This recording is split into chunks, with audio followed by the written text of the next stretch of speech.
Hola a todos y bienvenidos un día más a Remix AI, nuestro Reading Group. La semana pasada hablamos sobre cómo generar música de una manera fácil con otro paper de Meta y hoy os venimos a hablar de Mass Autoencoders are Scalable Vision Learners, que es un paper de Kai-Ming He, también de Meta, de Facebook AI Research. Y Kai-Ming He, por si no lo conocéis, tiene una inicialización bastante famosa, es el creador de la ResNet. La verdad que el tío es alguien bastante conocido dentro del mundo de la IA. Vale, pues hoy os vengo a hablar de este paper que me pareció muy interesante, es de 2021. Es un poco antiguo, pero para mí siguen siendo todos los aprendizajes que he sacado de ahí, siguen siendo súper valiosos, igual de válidos a día de hoy. Básicamente, el paper se basa en crear un sistema de self-supervised learning que sea capaz de crear features de la máxima calidad posible tras el encoding. Entonces, nuestro objetivo global es tener un encoder muy bueno. Básicamente, cualquier CNN, por ejemplo, lo que intenta es hacer un encoding y encima de este encoding tú le metes cualquier layer para una downstream task que quieras. Por ejemplo, si fuera de clasificación, tú puedes coger una ResNet de este mismo chico Kai-Ming y a partir de esta ResNet, de las features que te da, meter una classification layer. Básicamente lo que nos interesa en visión suele ser el encoding. Y eso es lo que va a tratar este paper.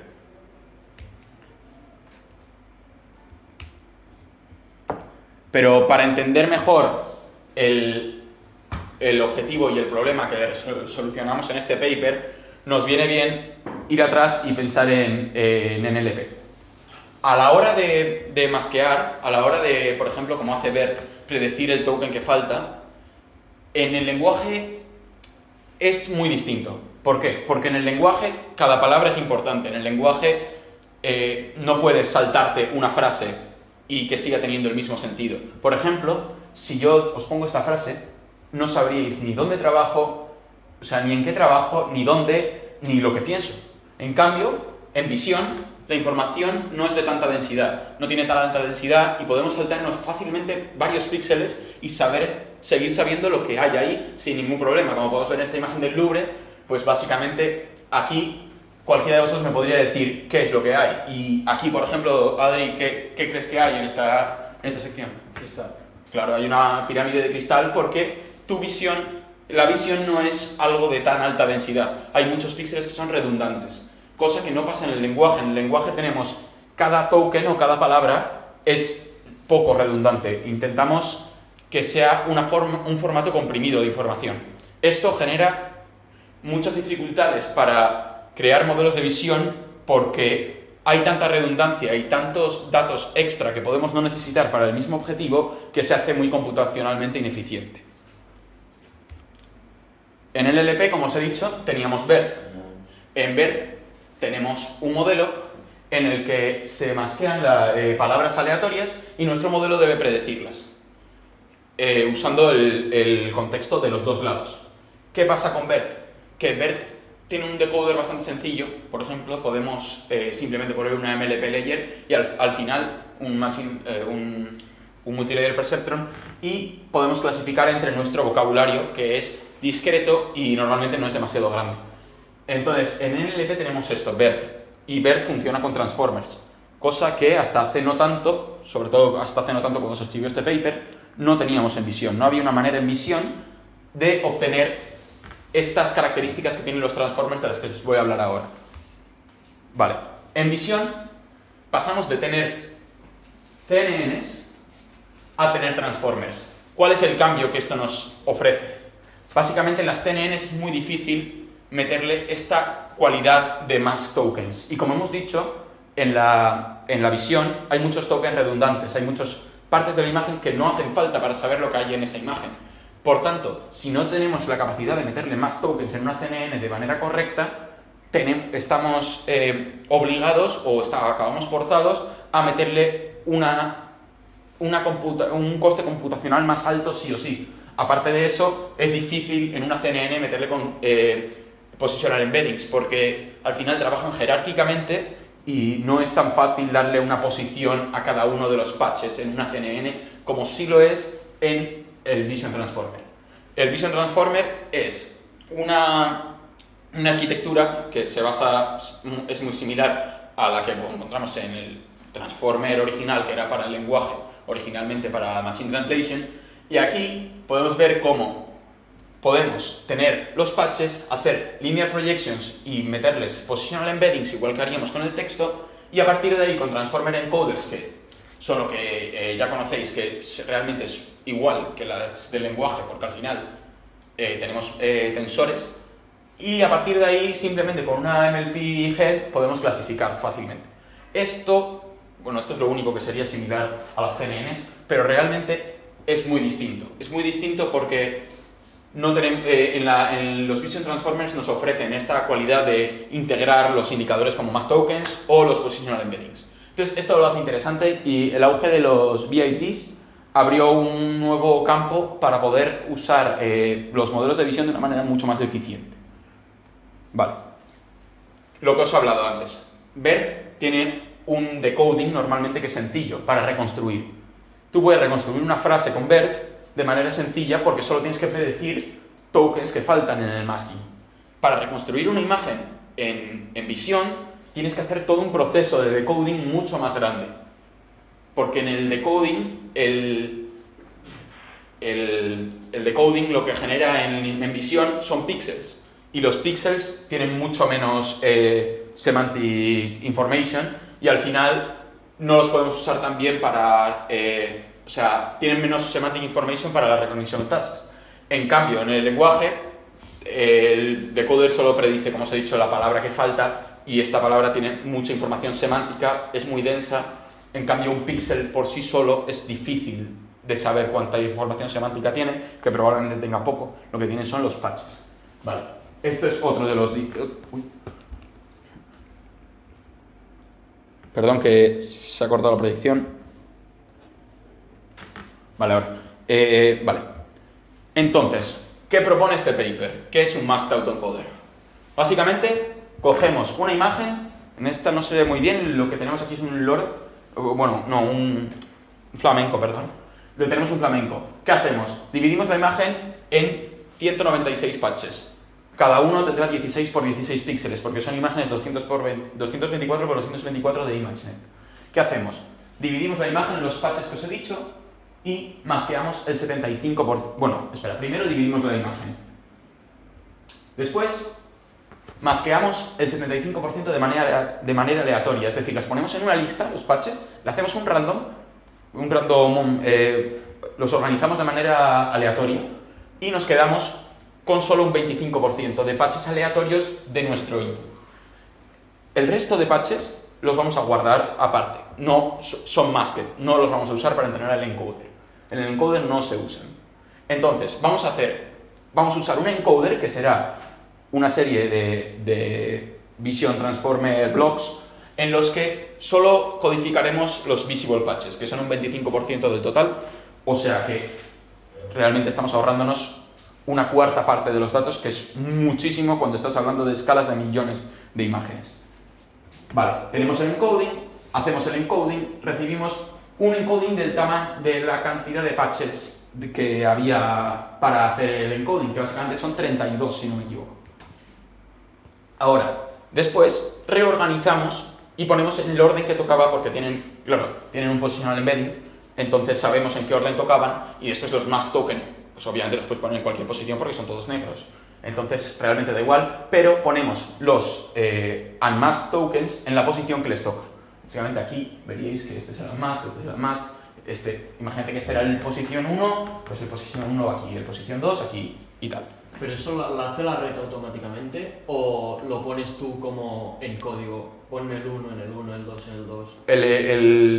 Se supone que el VIT tiene un encoding que sabe la posición en la que está y después básicamente lo pones en el orden que tocaban cada patch, pero no, o sea, manualmente tú lo que haces es añadir, no son realmente los mismos patches del inicio, los masked, es una matriz de 0, 0, 0, 0, que es lo que representa el negro en los píxeles. Vale, sí, eso. A partir de ahí, ¿qué hacemos? Reconstruimos la imagen, usamos un decoder, que en este paper os contaré por qué, pero es un decoder bastante pequeño, y reconstruimos la imagen a partir de esta combinación de los datos encoded más los mask tokens. Entonces nuestro objetivo final es reconstruir esta imagen lo mejor posible, para luego podernos quedar con el encoder que lo ha hecho lo mejor posible también, y este encoder usarlo para otras downstream tasks de las que os voy a hablar. Vale, por ejemplo, en esta imagen, ¿qué me diríais que hay? Una mariposa. Una mariposa. Efectivamente, esto es lo que predice nuestro mask autoencoder, que es una mariposa, de hecho. Se ve muy mal aquí, pero bueno, en el ordenador, en la proyección que veréis los de YouTube lo veréis mucho mejor. Y luego, este era el ground truth. Entonces, con esta cantidad de píxeles en las que, a ver, aunque hayáis adivinado que es una mariposa, la verdad que es bastante difícil predecirlo. O sea, puedes predecirlo porque tú tienes unas features que ya tienes entendidas, que es lo mismo que le pasa al mask autoencoder, pero encima a un nivel mayor que el tuyo, como vamos a ver más adelante. Porque puede encontrar patrones donde tú ni siquiera los verías porque el patch no cubre lo demasiado. Pero como ha visto tantas imágenes que tú probablemente no has visto ni en tu vida, es capaz de reconstruir esto bien. Y bueno, como podéis ver, pues funciona bastante bien. Esto es entrenándolo con un mask input, o sea, haciendo inferencia con un mask input del 80%, que es mucho. Vale, esto sería la validation en ImageNet. O sea, en estos datos nunca se ha entrenado. Y es capaz de reconstruir las imágenes. La verdad que es bastante sorprendente lo bien que lo hace. Por ejemplo, la del reloj a mí me impresiona un montón porque coge las agujas del reloj y las hace súper bien cuando realmente en la imagen no se ven prácticamente. Luego, el perro este también lo hace muy bien. Yo entiendo que también ha visto muchos perros, entonces les es más fácil. Puede que haya otras cosas que no haya visto tanto, como por ejemplo osos, y el oso le cuesta más. Es entendible, es normal.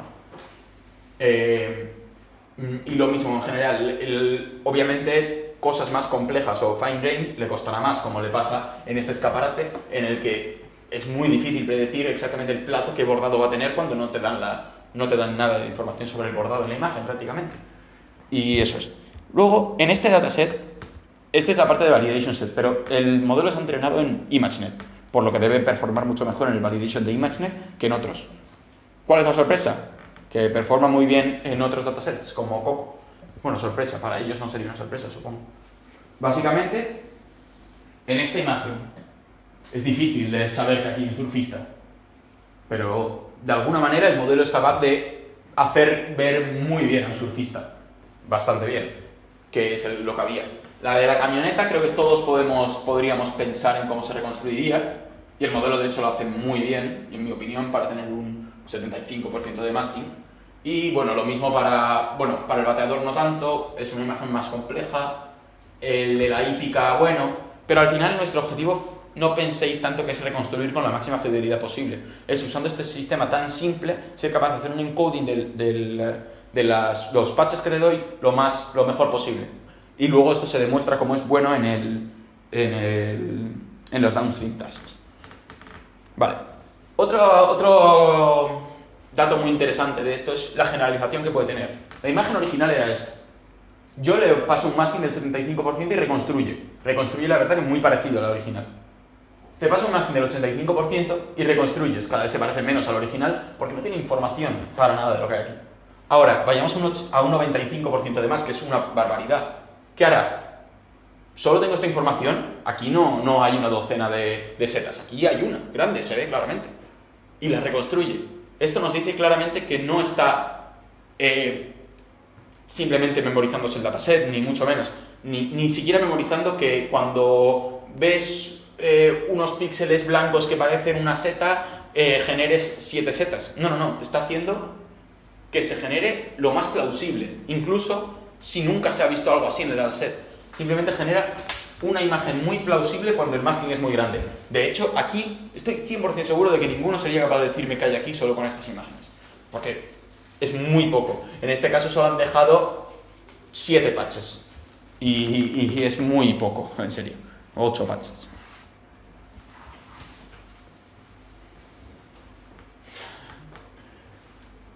Disfruten. Exacto. Esto es el Vision Transformer. ¿Por qué usamos un Vision Transformer? Os preguntaréis todos.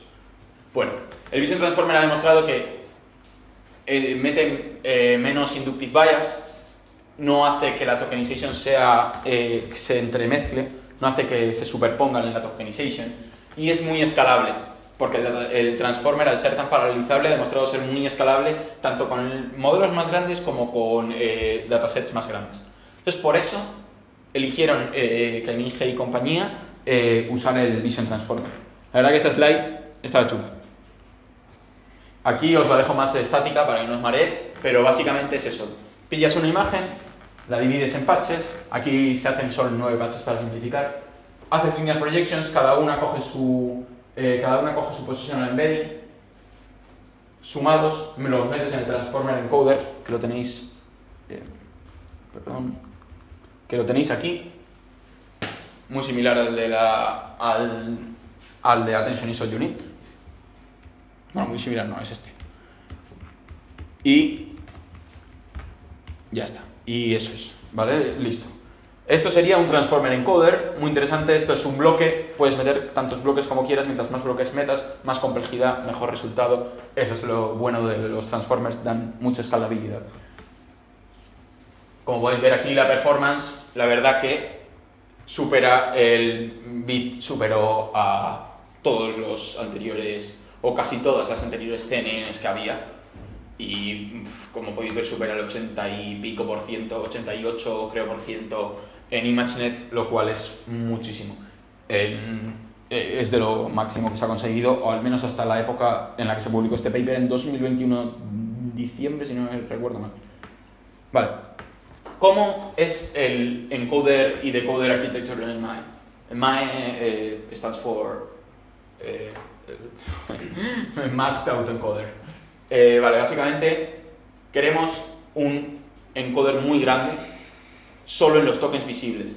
Solo en los tokens visibles, esto lo han probado empíricamente y simplemente comentan que les daba un 0,5% más de accuracy hacerlo solo en los tokens visibles. Entonces, de hecho, encima es más simple, entonces pues lo hacemos solo el encoding en los tokens visibles.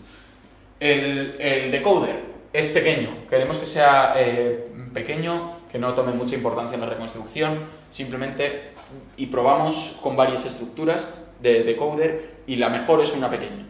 Esto está demostrado ahora en los siguientes ablation studies que os voy a enseñar. El mask ratio, ahora os voy a enseñar también, pero básicamente un 75% es lo ideal, tanto para fine tuning como para linear proving. Vale, ¿qué hacemos en las downstream tasks? Como os he dicho, quitas una vez está hecha la pre-trained task, que es reconstruir imágenes, tiramos el decoder, no nos interesa para nada. ¿Qué hacemos? El encoder se usa para la representación con toda la imagen. Cuando tengas una nueva imagen ya ahora para evaluar, no le vas a meter la imagen masqueada, sino que se la vas a meter toda, porque teniendo información no la vas a tirar. Sobre todo cuando es a la hora de evaluar. No tendría sentido que yo cuando hago un test te quite la mitad de la información cuando la tengo. Vale. Y la principal transfer task que hacen en este paper es clasificación en ImageNet 1K, que en el validation set. Pero también hacen otras cosas como segmentación, que os voy a mencionar, pero tampoco lo veo como tan importante como el impacto que tienen en clasificación. Vale, ese es el ablation study.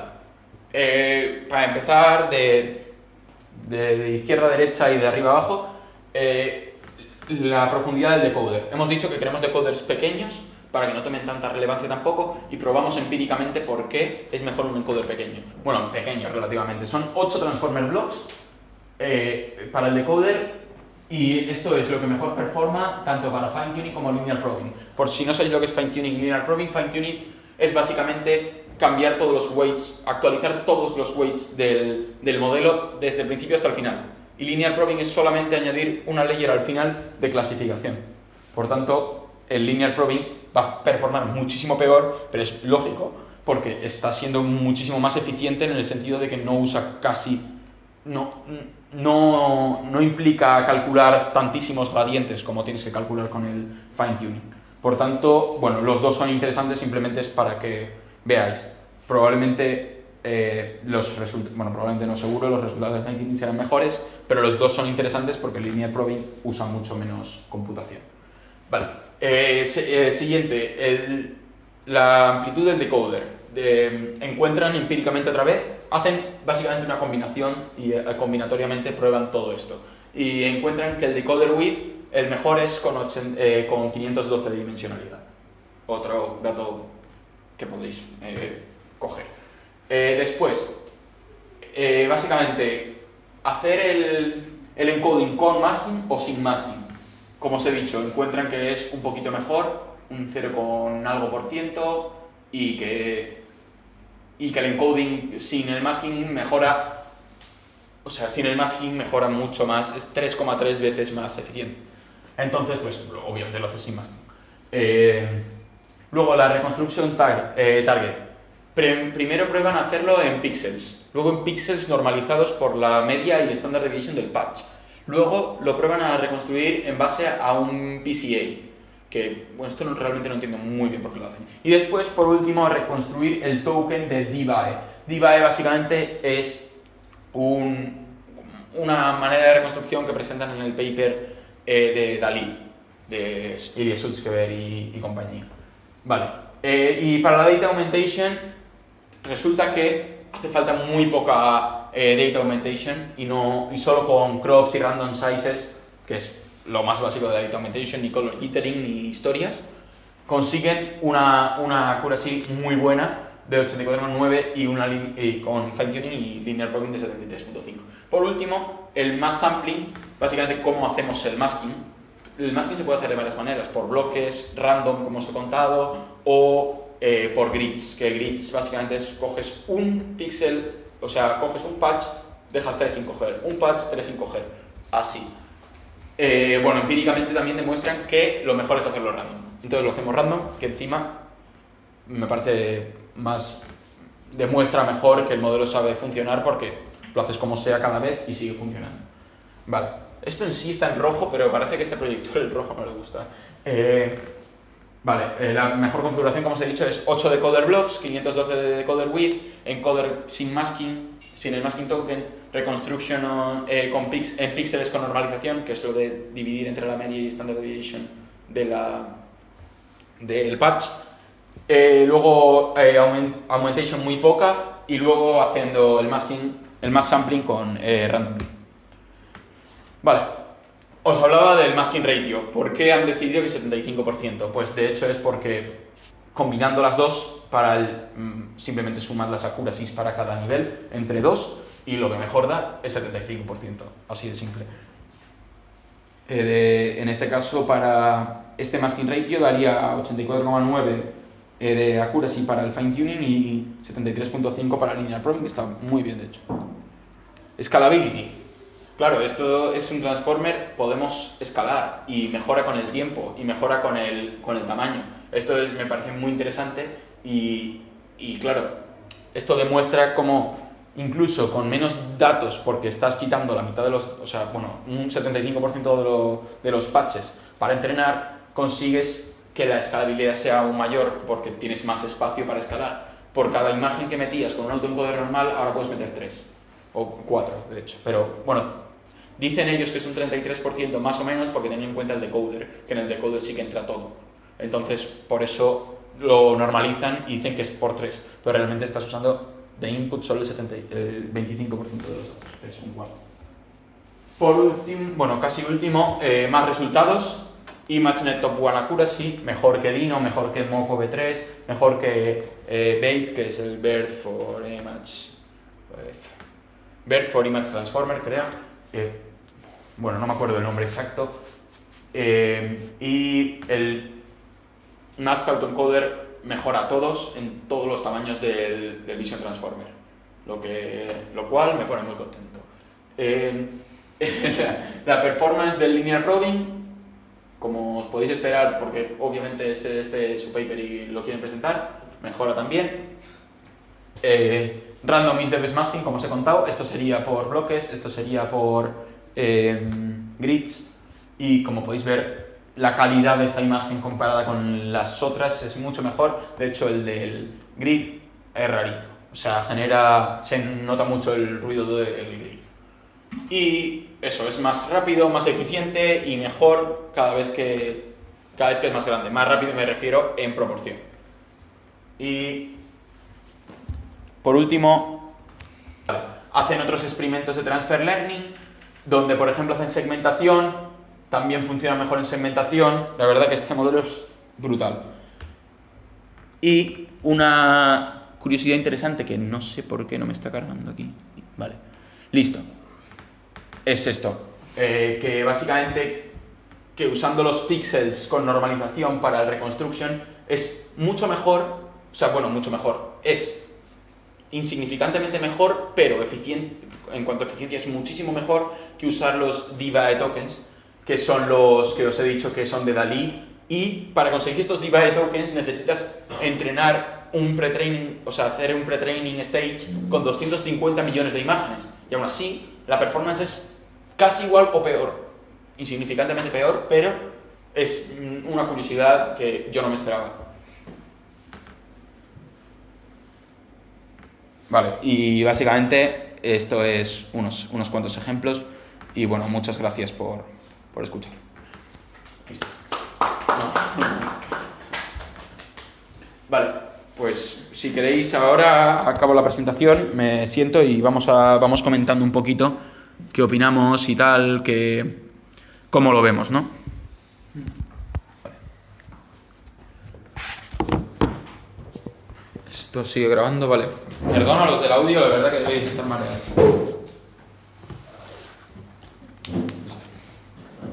Vale. Bueno, a mí me ha parecido interesante esto de la normalización de píxeles. Me ha recordado mucho al average pooling que se hace en las CNN. Y bueno, o sea, esa idea de que haciendo un average de los píxeles se puede sacar más o menos la misma información que con el patch entero. O sea, no sé cómo lo veis vosotros, si creéis que es lo mismo, sí, eso no, standard deviation cambia. Pero básicamente es normalizar el píxel que quieres reconstruir. Tú quieres reconstruir este píxel, pero en vez de decirte que es este píxel tal cual, te digo que es este píxel pero normalizado. Del patch. No, sí, normalizado por la media del patch. Pero vale, obviamente la media del píxel no se puede porque el píxel es solo un valor. por eso. Pero sí, la media del patch. Sí, es interesante. Y joder, es muy fácil, es un cálculo muy sencillo y si mejora la performance con eso ya estupendo. O sea, mejora la performance esto en el decoder. Sí. No acabo de entender la normalización. La normalización es cuando reconstruyes, tú quieres reconstruir toda la imagen, pero la reconstruyes por patches. Sí. Y por píxeles, mejor dicho. Tú quieres reconstruir el valor de cada píxel. Si en el ground truth tú en vez de darle solo el píxel, le dices el valor del píxel, pero normalizado por la media y standard deviation del patch, lo performa mejor. Simplemente es eso. Porque reconstruye el píxel de manera mejor, porque tiene en cuenta el contexto. Bueno, entonces es más un batch normalization, ¿no? Sí, algo así me suena a mí. Como una... sí. No es por batch. Ya, pero como es por patch. Patch normalization. Claro, sí, pero... Sí. Sí, básicamente es eso. Vale, y esto no tendrá el batch normalization que ha comentado, Joan, no tendrá que ver porque nos has enseñado en algunas slides y he visto que en la de grid y en la de random ambas tenían 75. Sí. Vamos a las slides. Aquí. Pero si te puedes dar cuenta, el random hace, digamos, una reconstrucción general de la imagen mucho mejor porque no se deja ningún píxel sin un valor coherente. Pero si os fijáis, en el del zorro, por ejemplo... En el grid es bastante... Exacto. Lo que no es un grid, que lo ha dejado sin rellenar, las features pequeñas de la cara del zorro están mucho mejor reconstruidas. En el sentido, el fine grain es mucho mejor. Pero claro, la accuracy debe de ser igual porque ha dejado píxeles sin reconstruir. Primero lo siento a los de YouTube, pero he parado la grabación de vídeo y no de audio. Probablemente os comáis una pantalla negra si os apetece escucharlo bien, si no... Bueno, está, pues nada. Está en la slide de More Results, esto que estamos comentando ahora. Sí. Entonces nada, que me parecía interesante que ambas sean 75, pero en la de Grid, claro, yo entiendo también... La reconstrucción es mucho peor. Es mucho peor, pero el sentido, los píxeles que se reconstruyen son mejores. Digamos, la capacidad computacional del modelo está especializada para los píxeles que realmente está construyendo bien. Si os dais... Sí, yo creo que el random también hace generalizar mejor porque cada vez tú le metes un random. En el cambio en el grid, tú siempre le metes el mismo... Exacto, o sea, la capacidad computacional del modelo está especializada para... En los píxeles, sí. Exacto. Claro.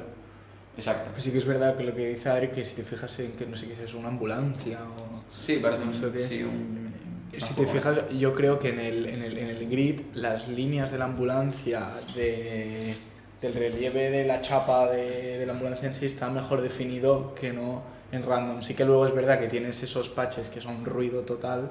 Pero en general, yo creo pero en general... No, en toda la general imagen se ve sí, mejor. en el random. Sí, en general la imagen es más en el random, pero yo creo que en el grid tiene algunos detalles que el random no. Sí, y yo por comentar un poco por encima también justo estos resultados de la misma slide en la que estamos, quizás sería interesante en el grid, que tenemos en la misma accuracy que en el random, lidiar con estos patches que no han sido rellenados en inferencia y poder hacer algún tipo de interpolation, porque nos quedamos con los píxeles que están mucho mejor reconstruidos y a la vez podemos lidiar con este problema de los píxeles no reconstruidos. Sí, eso se puede probar, la verdad. Y justo también con el random, misma lógica de mejorar el output que nos da, sería hacer un denoising del output de la imagen y quizá jugar con un modelo on top of lo que ha estado explicando. Sí, pero el objetivo final aquí es quedarte con un decoder que funcione bien, no Claro. quieres meterle cosas encima, te da igual que la reconstrucción se vea un poco peor en zonas específicas, quieres que se haga un encoding de la imagen en sí y de que el modelo entienda bien las features de esa imagen. Realmente no me preocuparía por el resultado de cómo es con grid, cómo es con random. El random lo usan más que por la performance, que también lo usan yo creo, por la habilidad de generalizar para todos los distintos píxeles y patches. Vale. Porque en el grid, al final tú entrenas siempre con los mismos patches tapados.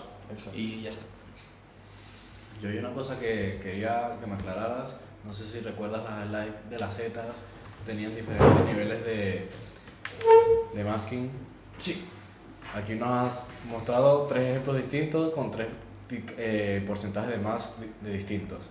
Yo quería saber si es cada uno de estos 3 ejemplos un modelo distinto que ha sido entrenado con 3 porcentajes de tipo distintos de masking, o tú No. entrenas... Es el modelo de masking de 75% hecho inferencia en estos distintos maskings, porque al final tú lo que haces es darle una imagen con los píxeles que tú tengas, pero tiene que reconstruir el autoencoder como pueda.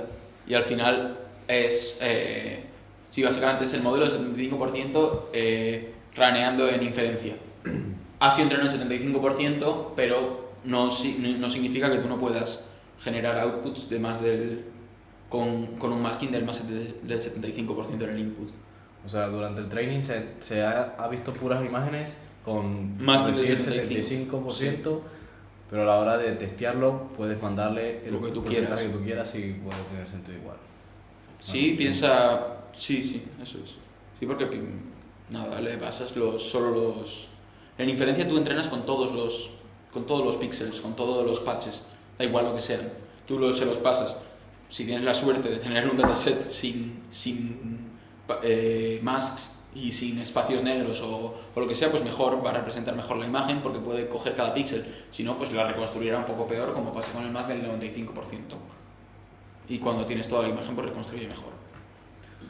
Yo aquí también tengo otra duda, y es que justo los píxeles que le dejas ver son los que reconstruye peor. Eso no me hace mucho sentido, porque ahí solo tiene que hacer como un 1 a 1. O sea, Sí, eso lo he estado pensando también. Y la verdad que lo he estado hablando esta mañana con María y con Neil. Bueno, son 2 compañeros. Y la verdad que no sé muy bien por qué es. Como que propagas a partir de lo que sabes hacia alrededor y eso queda más smooth. Y lo que está reconstruyendo, que ya sabes supuestamente que son los patches que no son más que algo, lo haces peor. No sé por qué. no, yo lo que creo es que solo haces la loss respecto a los que has reconstruido. Sí, es eso. Y como solo haces eso, los otros se olvida y los pone un poco random. La loss va solo respecto a los... Claro, sí, vale. es eso. Vale. Solo respecto a los más. Válido. Eso es similar a lo que hacen en el... ¿En qué modelo era? Lo dicen en el paper, en el BEIT. Sí, el BERT for Image Transformer, algo así. Pues otra cosa que habías comentado al principio, que cuando tú vas a crear la máscara, cogías todos los patches, los ponías random, y random agarraba 75 y los hacías negros, y el otro 25 eran normales, ¿sí o no? Sí. Yo quería saber si hay alguna estrategia para escoger estos 75% que serán negros, de forma que no queden muchos concentrados y hagan blobs que ocupen objetos enteros. Esto sería como una forma de ponérselo mucho más difícil de reconocer un objeto, porque si haces un blob sobre un objeto entero es imposible, creo, de identificar. Bueno, si tienes aunque sea un mínimo de información del contexto, tú no lo podrás reconstruir, pero el modelo sí, porque ha visto muchas fotos y sabe como que si juntas 2 píxeles que son verdes de este tono, probablemente hay una hoja. Entonces al final no tienes que pensar en lo que es capaz de reconstruir tú, sino en lo que puede hacer el modelo. Pero no sé. Bueno, sí, estoy de acuerdo en que con poca información podría reconstruir un objeto entero, pero si hablamos de una imagen en la que hay muchos objetos pequeños, si hay un blob de muchos píxeles negros encima de un objeto, pero es mucho peor. No, En la última imagen de aquí se puede ver bastante bien cómo esto pasa. Ponle Mira. la del gabinete ese con cosas... Ah, sí, la del escaparate. Sí, cosas mármol blanco creo que es. No. El escaparate. Ahí, la de esa. No, se pierde totalmente. Porque es imposible, lógicamente, saber cuántos platos va a haber, porque igual en una imagen de un mismo escaparate muy parecido tienes 13 platos y en el otro tienes 7 platos. Hay cosas que obviamente es difícil generalizarlas en un modelo en el que estás tapando el 75% del input. Pero eso se aseguran bastante de que no pase, porque los patches que cogen son random y si hacen 800.000 steps, pues Es muy difícil difícil que en los 800.000 se tape siempre todos los platos. Se tape siempre un blob, Sí, que lo sí. hace random. Total. Por eso tiene muchos beneficios el random, en vez del block masking, por Sí. ejemplo. Pero sí, es interesante. Yo quería saber un poco, hemos hablado de algunos detalles, pero un poco más esta idea de poder entrenar modelos con menos necesidad computacional y generar representaciones de imágenes de una manera aún mejor que con modelos en los que tienes todos los datos. Eso me parece súper interesante. Que al final esto performa mejor que otros modelos en los que has entrenado con toda la imagen. O sea, has sido capaz de reconstruir mejor, no reconstruir mejor que uno que tenga toda la imagen, sino de representar mejor cada patch. Entonces ahora cuando le pases una imagen con todos los patches, lo hará aún mejor. Entonces, no sé, es como un win-win, ¿sabes? Por los dos lados. Parece interesante, por si queréis comentar algo en eso. Bueno, eso yo, creo que en NLP lo que nos pasa es que tenemos una palabra que sería como nuestra representación que le damos nosotros, pero lo que pasa es que en NLP esa representación no la podemos controlar, porque viene dada por el ser humano y además es como muy flexible y cada uno tendrá su interpretación y cada país tendrá su interpretación y no sé qué, pero en las imágenes Más universal. la información es la información que hay es la que hay. Y creo que es bastante interesante como quitar parte de esta idea del masking para conseguir mejores representaciones, porque en NLP es eso, si no puedes hacer un masking de letras, tienes que quitar toda la palabra entera que ya te está quitando un significado entero que podría ser una imagen entera. Claro, exacto. Es que es eso, lo de la densidad. Sí. El lenguaje es muchísimo más denso porque al final es creado por nosotros y no vamos a estar diciendo cada vez que decimos una palabra empezarla por hola. No tiene sentido usar un montón de ruido y redundancia antes de hablar porque está optimizado por los humanos. En cambio las imágenes son representaciones del mundo real que no están necesariamente optimizadas por el humano. Y yo creo que eso es bastante interesante. Como en NLP, BERT, por ejemplo, solo masquea el 15%. Y aquí, con un 75%, funciona muy bien. Es más, funciona lo mejor que puede funcionar. Yo creo que más que por densidad en la información, es porque en una frase tan corta como esta, si tú quitas unas 5 palabras, ya te estás llevando casi El 50% de la información. En cambio, estos patches que vemos en esta imagen, igual no se llevan tanta información. Bueno, podría meter más y me seguiría sabiendo decir. Bueno, sí, o mira, pruébalo aquí. Aquí, exactamente aquí un 80%, y todos me habéis sabido decir que es una mariposa. En cambio, en el texto, yo te he puesto, como tú has dicho, menos de un 70% o un 50% o lo que sea, y no me habéis sabido decir ni en qué trabajo, ni dónde, ni qué opino, que es lo que preguntaba la frase. Entonces, sí que es la densidad de información, diría yo. Pero también puede haber otros factores, sí. No, y creo que quizá en NLP se tiende mucho más a memorizar. O, bueno, Es más difícil generalizar. sí, porque tienes como unas palabras fijadas. Claro. Yo Después de hola, ¿qué? Yo creo que, claro, también va un poco ligado a que el lenguaje al final tienes unas normas de Claro. gramática y tienes unas normas que hay que seguir y yo qué sé, hola... Hola, ¿qué? No puedes decir Pepe, tienes que decir hola, ¿qué tal? Claro. Hola, ¿qué haces? O Claro. se te restringe más, ¿no? Sí, bueno, se te restringe y dentro de esa restricción depende, porque si tienes una restricción que es yo qué sé, yo como, yo hago, yo tienes ahí pues un listado de verbos que es enorme y que depende de cómo... Sí, pero siempre va a ser más pequeño que la cantidad de píxeles que puedas poner Ya, pero... la cantidad de valores que puedes poner en un píxel. Ya, pero yo creo que en una frase el significado de yo como a yo ando es totalmente diferente, en cambio en una imagen si Cambias solo un píxel. cambias no solo un cambia píxel la imagen tú vas a seguir viendo una mariposa. La Sí, densidad de la densidad de la O información. sea, Sí, bueno, cambiando un poco de tema, también aquí dice que eso que has dicho de los autoencoders finales, que sean más... Hay los decoders finales, Que sean que más sean más estrechos. profundos y pequeños. No, más estrechos y cortos. O sea, Vale, bueno, sí. que aquí en el final del paper pone que al principio aprende como la reconstrucción de las imágenes y al final como reconoce las imágenes. Como que es interesante ver que Sí. el autoencoder tiene como diferentes fases y que va haciendo como de forma estructurada una cosa. Sí, a la sí, otra. sí. También supongo que por eso sigue subiendo su accuracy con las epochs. O sea, prueban hasta hacer 1600 epochs y no para de subir en ningún momento, y supongo que en algún punto ya habrá aprendido bien a reconstruir sistemas con esto de entender, realmente el reconocer la imagen, pero...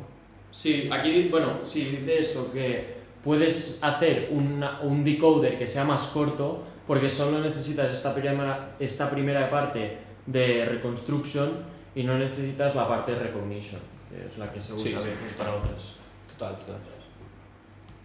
Adri, coméntanos algo, que estás callado. Quería preguntar, aquí justo en esta slide, el parámetro que también se puede aprender de la clase, el extraordinary Sí, parámetro. esto es algo que se extrae de BERT, que no sabéis, aquí tenéis el CLS, y básicamente es eso, un token para asignarle una clase si la tienes, pero no es obligatorio. Pero Es asignar una clase a la imagen completa. sí. Vale. Sí. Pensaba que al patch. O sea, es como tú ahí a cada esto le añades, cada patch le añades su positional embedding, pero también su clase si es que la tienes, y Pero la clase entonces para cada positional embedding con Es cada la misma. patch es la misma. sí, para esta imagen sí, para la siguiente imagen no. Pero sí, eso es. Y explica también si puedes un poco, no he entendido muy bien que el Vision Transformer hace el Less Syntactic Bias. ¿Por qué una CNN no tiene esta propiedad? O sea, La verdad que, si soy sincero, no sé muy bien por qué. Tendría que mirármelo más. Lo ponían en el paper y no sé, de primeras me hizo sentido. Yo creo que... Es que no sé por qué. Quizá por lo primero que se me ha venido a la cabeza es por la representación jerárquica que tienen las CNNs de representar una única imagen de ImageNet. Entonces, a la primera que vea un pelo muy parecido al de un perro, una CNN, el bias que vaya a tener hacia al final la classification head de tu arquitectura, quizás se ve inducida hacia esta clasificación de perros. Sin embargo, si lo haces por patches, puede ser al final un perro que está al final de la imagen y no sea el objeto principal de la clasificación. Sí. Pero puede que sea... Sí, puede ser. La verdad que, bueno, siempre puede pasar esto, que das por hecho cosas que se dicen en los papers y que quede como lección, que no lo hagáis, que os puede preguntar Adrián. Pero, o sea, propones que esto es así porque digamos que el Transformer tiene una visión de toda la imagen y en cambio las CNNs va más cachito a cachito. Digamos que las CNNs tienen una representación global de toda la imagen. Entonces, la propiedad del Vision Transformer, que lo divide por patches, da a entender este less inductive bias por el... Sí, porque sí, eso yo entiendo que sea así, porque no, como al dividirlo por patches y hacer todo el procesamiento inicial por patches, yo creo que esto le da como una manera distinta al que hace las CNNs, en la que procesas toda la imagen como un solo bloque. Pero eso, que no lo sé. Y al darle atención, Claro. solo prestas atención a ciertas cosas que en la CNN en teoría tienes como, Claro. tienes como algo más global que no se puede centrar tanto en ciertas características. Sí, sobre todo también tema escalable. La CNN, a la que vea visto unos cuantos pelos al final, esta propiedad jerárquica te va a ir hacia este inductive de la clasificación. Vale, ¿tenéis algo más que comentar? Bueno, yo ya como último comentar que bueno, esto pues es muy justo. Hace poco me leí un artículo para las similitudes que tiene cómo aprende el humano a hacer la clasificación en base a los sistemas cognitivos y bueno, esto de machear los patrones de una cosa que no, o sea, de un objeto, de una escena que no estás viendo por completo, es muy parecido, que veo paralelas entre cómo aprende el humano y esta arquitectura para aprender a hacer segmentación, clasificación, etc. Yo quiero simplemente comentar que me parece más que curioso, interesante, cómo para esto, como has explicado al principio, la idea para el modelo viene de NLP y no de Computer Vision en sí. Y me parece curioso y a plantear de que pues para lo que queremos hacer nosotros podríamos probar en hacer cosas así del palo. Si hay cosas en NLP y Vision que funcionan, ¿por qué no podrían funcionar Eso es también un poco lo que miramos, ¿no? en audio? Sí. Si aquí hoy estamos hablando de imágenes, no es porque solo nos interesan las imágenes, es por ver cómo aplicar este conocimiento a audio también. Sí. Y se podría, yo lo veo. Son señales al final. Podrías, sí, masquear parte de la señal y pedirle al modelo que te reconstruya. Sí, de hecho, eso fue como de lo primero que hablamos, yo creo, de cómo afrontar el problema de generar música y de continuar un tono dado, que es algo que pretendemos hacer. Y sí, era una de las ideas era es hacer masking y probar a ver si sale o no. De hecho, en una semana o dos tendremos un paper basado en en el que lo aplican a audio, que la verdad que es muy interesante. Se llama Mask Autoencoders Are Good Listeners o algo así. Sí. Os lo puedo dejar en la descripción. Bueno, no sé si tenéis prisa para si no comentar un par de cosas más y si no... Vale, pues... vale. Si puedo comentar algo más, yo os quería decir, por ejemplo, que son cosas que se me han ocurrido leyendo este paper, creo que son interesantes, como por ejemplo, crear views de esta imagen. Al nosotros masquear un 75% nos estamos ahorrando muchísima capacidad de cómputo. ¿Por qué no aprovecharla y no ahorrarnos tanto, sino ser más eficientes con ella? Entonces, al hacer el encoding de una imagen, ¿por qué no aplicamos transformaciones a varias de sus views? Coger un patch, o sea, una imagen, dividirla en patches y a cada uno de estos patches añadirle una view. Y en otra versión, añadir una transformations. Y en otra view, que es otra versión de la misma imagen con los mismos patches, añadirle otra transformación distinta. Por ejemplo, en una añades color jitter y en la otra añades, yo qué sé, alterar la rotation. Entonces, combinando estas, querríamos predecir que tengan los dos un embedding parecido y forzarla a que aprenda a ser también, que sea resiliente a estas transformaciones. Esto se me ocurre porque en imágenes médicas, cuando yo he trabajado, sale muchas veces esto del flashazos o salen partes con muchas sombras. Y al final yo quiero modelos que sean resilientes y que básicamente que puedan manejar estas alteraciones. Entonces yo creo que sería interesante y podríamos hacer un leverage de esta optimización que nos da este modelo y en vez de usar solo el 30% del cómputo, usar el 100% del cómputo que tenemos, pero de una manera mucho más inteligente gracias a estas ideas del máster. Entonces esa es una de las ideas que me parece interesante. Luego otra, podemos intentar maximizar la distancia entre los embeddings de imágenes distintas con Contrastive Learning. No sé, son ideas. No sé qué opináis.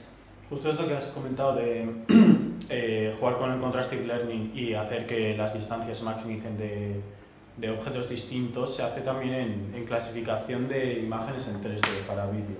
Entonces diferentes views quedarían muy cerca en el embedding space y también podrías jugar con estas diferentes views, también añadirle el paper que nos acabas de presentar de Mascaton Code. Entonces cada imagen, cada view del mismo objeto y cada imagen se podría masquear también y jugar con Contrastive Learning. Sí. ¿Qué pensáis el resto, Joan? ¿Tú? Sí, es buena idea. Bueno, me da que Joan se quiere mirar. No, es broma. Pero, no sé, ¿alguno tiene una conclusión final que decir? ¿Algo? Una imagen vale más que 1000 palabras. Bueno, de hecho no. Un 15% de una imagen vale más que... Exacto. De hecho, paper nos dice lo contrario. Yo creo que es al Sí, revés. sí, Yo creo que es al revés, que una palabra vale más que 1000 imágenes, que 75%, que 1000 píxeles. Un 15% de una frase vale más que un 75% de una imagen. O sea, Aquí callando mitos. Callando mitos, El Deep Learning demostrando. Bueno, eso, me gustaría que nos dejarais un poco también vuestra opinión si esto lo escucha alguien. Si no lo escucha nadie, nosotros lo haremos encantados, igualmente. Y bueno, ahora ya hagamos esto tradición y os vamos a despedir con una canción chula, hecha por IA, que al final es lo que intentamos. Esta, por ejemplo, tiene un nombre muy original, a los que hagáis Computer Science os sonará, Lorem Ipsum Dolor.